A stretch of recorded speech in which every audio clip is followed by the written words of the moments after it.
Consequences of credit rating downgrades. Introduction. Credit rating agencies are companies specializing in the assignment of credit ratings for debt obligation issuers and other related instruments of debt. Credit rating, therefore, seeks to gauge the worth of the credit of a security issuer, in other words, the ability of the issuer to pay back a credit facility or loan.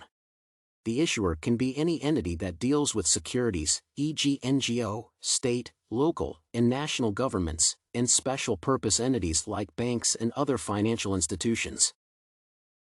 Credit ratings are the major factor in the interest rates applied to securities being issued to investors. Also, ratings act as a guide to investors looking for entities worth investing in.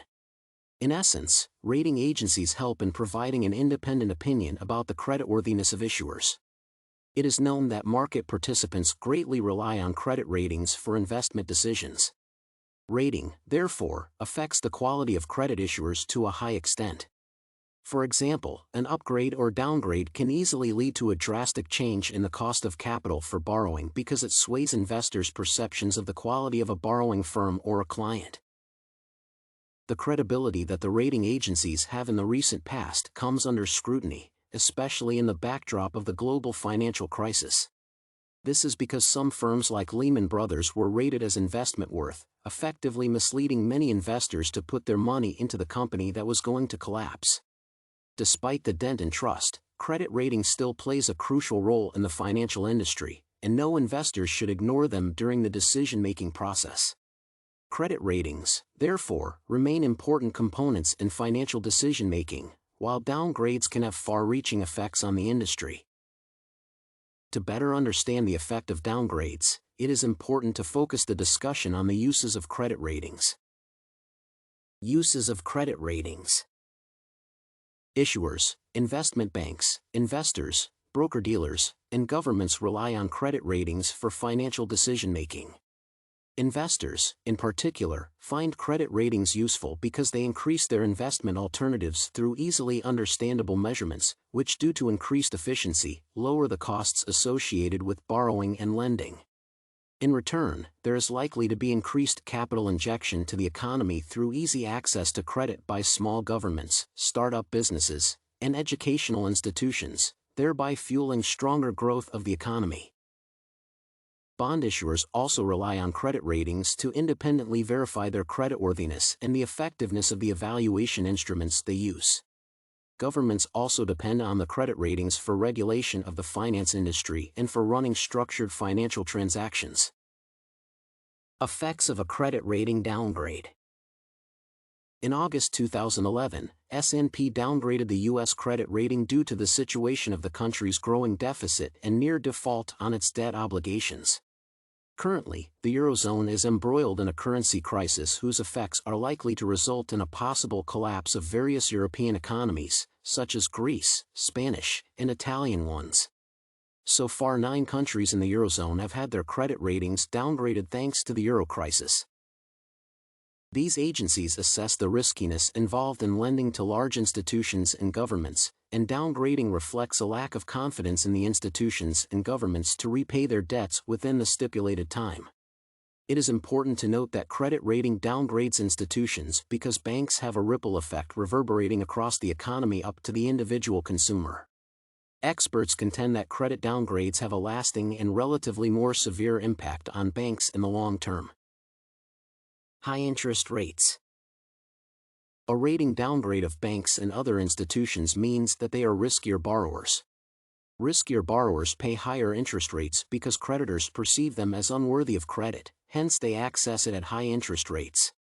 In situations involving the government, Treasury bills markets determine the level of interest that the short-term loans attract. A credit downgrade will spur a yield increase from bonds. Such is a situation that will force the government to spend more to borrow the same amount of money. Because most consumer loans have a close link with government-related securities, customers accessing credit facilities from a financial institution will in return pay high interest rates. According to Brooks and Faff, this may stimulate mortgage defaults among homeowners because a great number of people finance their home loans with 2 or more loans. These loans require people to service them every month by paying interest on them. Varying interest rates will, therefore, have a long-lasting effect on these consumers. Besides governments, banks will also access loans at higher interest rates, a cost that they are likely to pass on to the consumer. High interest rates will discourage people from borrowing, effectively starving small businesses, education institutions, and individual borrowers because the general economy needs credit. According to Amaral, credit flow is the lifeblood of the economy. Lack of it will negatively impact the economy since most entities and individuals that need it will have to ground operations and lay off workers, thereby raising the rate of unemployment. Additionally, lack of credit from banks will discourage consumers from spending and encourage savings, which in the long run will bring more negative effects on the economy. Low investment. Many investors rely on the credit ratings from agencies to make investment decisions. A credit downgrade on banks and other institutions will effectively label them as less suitable for investment. When investors buy a company's shares, they own part of the firm and invest in the company, which needs capital that can sustain its operations. A low credit rating discourages potential investors from dealing with the entity starving for much-needed capital. In the case of governments, potential buyers are shunned away, denying governments crucial funds needed to implement fiscal and monetary policies. Besides being shunned by potential investors, people may lose faith in downgraded banks, which may lead to a panic withdrawal, and in the worst case, it is likely to be a scenario collapse of a financial institution. Conclusion. There is a suggestion that credit ratings have not been accurate when presenting the financial health of financial institutions. As said earlier, credit downgrades affect the perception of the institutions by the customers. Perceptions influence the financial behavior of customers that in return impact variables, such as consumer spending. Additionally, credit downgrading affects the flow of credit in the economy, which weighs down on investments and overall economic growth. Despite their importance, there is a need for reform in the credit rating industry to ensure rating capture to create a true picture of debtors.